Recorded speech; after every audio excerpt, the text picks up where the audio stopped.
Welcome to the Slop Farm. Enjoy the video. You start by verifying requirements. Check your iPhone model and iOS version because compatibility matters.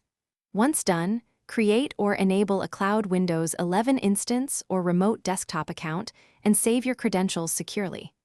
Next, install a reliable RDP/VNC client or a WebRTC-capable browser on the phone.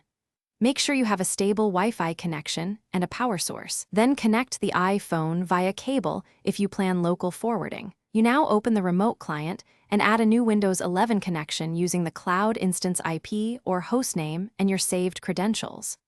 Once connected, configure display scaling, touch-to-mouse mapping, and enable keyboard support so apps behave as expected. Make sure to turn on audio forwarding and clipboard sync if you need copy-paste between devices. If performance lags, switch to a 5 GHz Wi-Fi network. Once stability is acceptable, pin the connection for faster access later. To finish, tailor Windows 11 inside the remote session. Install apps, enable OneDrive sync, and set power options for longer uptime. Once configured, create a home screen shortcut or add the client to your dock for quick access.